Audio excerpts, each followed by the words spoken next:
Shalom Bapak Ibu Saudara semua yang terkasih di dalam nama Tuhan Yesus Kristus. Senang sekali untuk hari ini kita bertemu kembali. Kita akan sama-sama kembali belajar mengenai kebenaran firman Tuhan, supaya iman kita semakin dikuatkan, percaya kita semakin dibangun di dalam nama Tuhan Yesus Kristus. Baik, untuk saat ini kita akan sama-sama belajar kebenaran firman Tuhan yang ada di dalam Matius 14 ayat 22, yaitu mengenai Tuhan Yesus yang berjalan di atas air. Bapak Ibu Saudara semua pasti sudah sering ya mendengar tentang kisah di mana Tuhan Yesus berjalan di atas air. Jadi waktu itu Tuhan Yesus sedang mengajar, kemudian hari sudah mulai malam dan Tuhan Yesus menyuruh murid-muridnya untuk pergi ke seberang. Dan saat itu Tuhan Yesus berdoa. Ketika murid-muridnya pergi ke seberang, setelah beberapa mil jauhnya dari pantai, murid-murid Tuhan Yesus diterjang ombak dan angin sakal sehingga perahu mereka terombang-ambing. Dalam kondisi yang terombang-ambing seperti demikian, mereka ketakutan, mereka tercekam, mereka kebingungan karena mereka tahu bahwa tidak ada seorang pun yang bisa menyelamatkan di saat itu. Namun, setelah mereka sudah kehilangan harapan, tiba-tiba Tuhan Yesus datang kepada mereka dan Tuhan Yesus berjalan di atas air. Dari firman Tuhan ini kita akan sama-sama belajar beberapa kebenaran firman Tuhan. Yang pertama adalah ketika Tuhan Yesus menyuruh murid-muridnya menyeberang, murid-murid Tuhan Yesus taat dengan apa yang diperintahkan Tuhan Yesus. Jadi ketika murid-murid Tuhan Yesus sudah mengikuti firman Tuhan, di tengah perjalanan mereka menghadapi badai. Dalam kehidupan kita pun sama Bapak Ibu Saudara. Bukan berarti bahwa ketika kita sudah taat kepada perintah Tuhan, bukan berarti ketika kita sudah mengikuti apa yang Tuhan mau di dalam kehidupan kita, di dalam perjalanan kehidupan kita itu akan mulus-mulus saja, akan tidak ada masalah. Tetapi faktanya bahwa saat kita sudah taat sekalipun, kita juga akan diperhadapkan dengan masalah. Namun, pada saat kita menghadapi masalah, apabila kita tetap dalam kebenaran firman Tuhan, jangan pernah takut Bapak Ibu Saudara, karena pada saat itu Tuhan akan datang dan pasti akan datang untuk menolong dan menyelamatkan kita. Saat kita sudah taat kepada Tuhan Yesus, sekalipun kita dalam masalah, Tuhan Yesus pasti akan datang menghampiri kita. Dia akan menyatakan dirinya kepada kita dan dia akan menunjukkan mukjizatnya, sesuatu yang tidak akan pernah bisa dilakukan orang lain selain oleh dia. Pada saat Tuhan Yesus mendatangi murid-muridnya berjalan di atas air, murid-murid yang tidak mengenal dia, mereka salah mengasumsikan keberadaan Tuhan Yesus. Mereka tidak mengerti dan mereka tidak memahami bahwa Tuhan Yesus benar-benar sanggup melakukan segala sesuatu.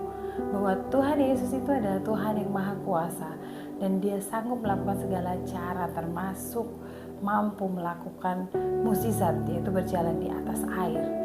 Jadi itu sesuatu yang tidak bisa masuk di dalam akal ataupun logika mereka sebagai seorang manusia. Namun bagi Petrus, oleh karena Petrus itu mengenal Tuhan Yesus dengan sangat baik, sehingga Petrus itu mengetahui bahwa Tuhan Yesus mampu melakukan mukjizat tersebut.